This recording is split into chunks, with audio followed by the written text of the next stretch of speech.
Selamat sore, perkenalkan nama saya Delayana. Saya dari kelas Manajemen Pagi C, NIM 181041673, mata kuliah ALB, diampu oleh dosen Bapak Adi Mursalin SEMM. Di video kali ini saya akan membahas tentang lingkungan internal dan eksternal.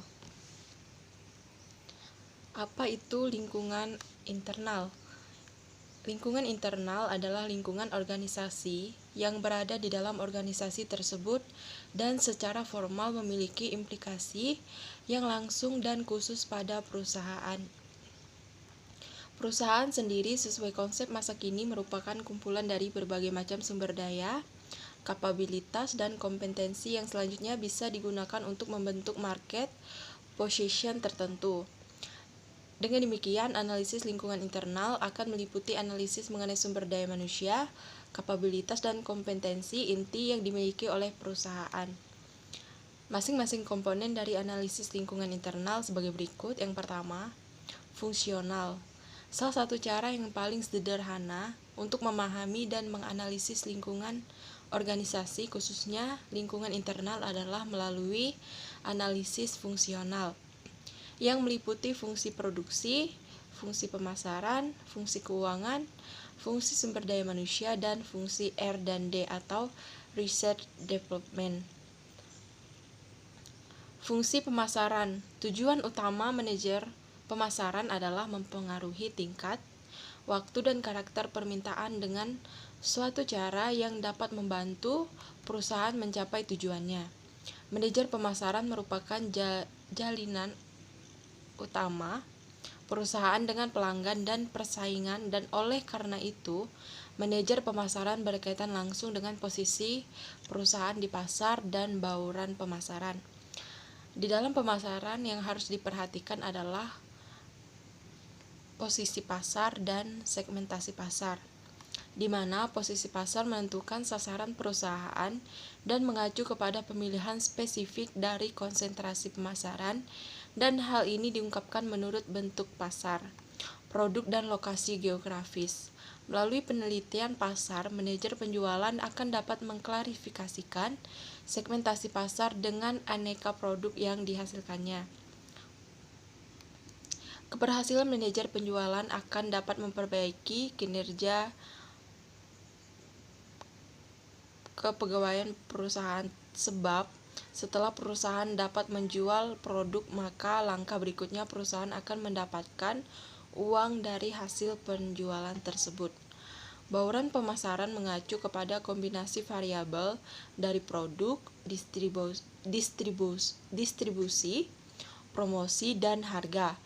Produk itu sendiri terdapat beberapa variabel yang harus diperhatikan, yaitu kualitas, fasilitas, pilihan model, nama merek, kemasan, ukuran, layanan, jaminan, pengembalian, distribusi mencakup saluran, lokasi perusahaan, persediaan, dan pembayaran. Kemudian promosi berupa periklanan, penjualan personal, promosi penjualan, publisitas, transportasi. Harga juga mempengaruhi dalam pemasaran, yaitu potongan harga, periode, syarat kredit, dan masih banyak yang lainnya.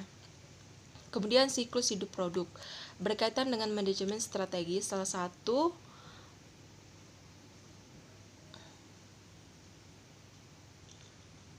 satu konsep yang paling berguna dalam pemasaran adalah daur hidup produk. Siklus hidup produk digambarkan pada penjualan sejak produk pada tahap perkenalan, melalui tahap pertumbuhan, kedewasaan, dan akhirnya mencapai penurunan. Konsep ini memungkinkan seorang manajer pemasaran menguji bauran hidupnya, meskipun orang-orang pemasaran setuju bahwa produk yang berbeda memiliki bentuk daur hidup yang berbeda pula.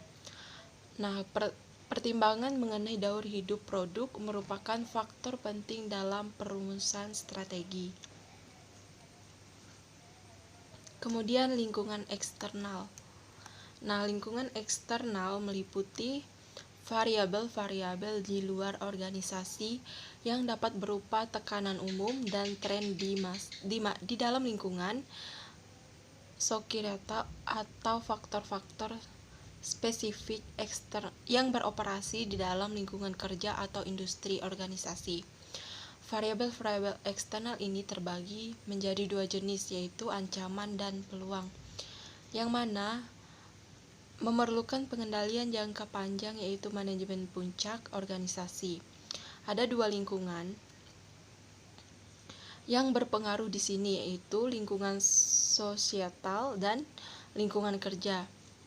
Lingkungan sosial meliputi tekanan-tekanan umum yang mempengaruhi secara luas, misalnya tekanan di bidang ekonomi, teknologi, politik, hukum, dan sosial budaya. Tekanan ini terutama sering berpengaruh pada keputusan jangka panjang organisasi. Sementara itu, lingkungan kerja memasukkan semua elemen yang relevan dan mempengaruhi organisasi secara langsung. Nah, elemen-elemen tersebut dapat berupa pemerintah, kreditur, pemasok, karyawan, konsumen, pesaing, dan lainnya. Kemudian globalisasi. Menurut Hill dalam bukunya International Business, menjelaskan globalisasi sebagai pergeseran menuju ekonomi dunia yang lebih terintegrasi dan saling bergantung satu sama lain. Globalisasi dapat berupa globalisasi pasar dan globalisasi produksi. Faktor utama pendorong globalisasi adalah menurunnya halangan untuk perdagangan dan investasi dan perubahan teknologi. Lalu selanjutnya, perusahaan di era globalisasi. Pasar yang semakin terbuka dan efisiensi yang tinggi telah mendorong banyak perusahaan untuk menjadi global, atau sebaliknya, go international. Perusahaan dapat dikatakan global apabila telah beroperasi di 3 kawasan besar dunia yang disebut triad, yaitu Jepang, Amerika Serikat, dan Eropa. Indonesia sendiri juga menjadi sasaran investasi berbagai merek global, di antaranya Toyota, Nokia, Samsung, Johnson, Citigroup, Unilever, Protect, dan Gamble, dan Coca-Cola. Nah, keputusan strategik pada perusahaan yang beroperasi di negara sendiri sangat berbeda dengan apabila ia beroperasi di negara lain. Setiap negara berbeda dalam hal budaya, sistem politik, sistem ekonomi, sistem hukum, dan tingkat pertumbuhan ekonomi. Semua ini menjadikan pengkajian lingkungan eksternal perusahaan tugas yang semakin rumit karena perusahaan memerlukan praktik dan pendekatan yang berbeda-beda di tiap negara. Nah, sekian penjelasan atau pembahasan mengenai analisis lingkungan internal dan eksternal di dunia bisnis atau di perusahaan. Terima kasih.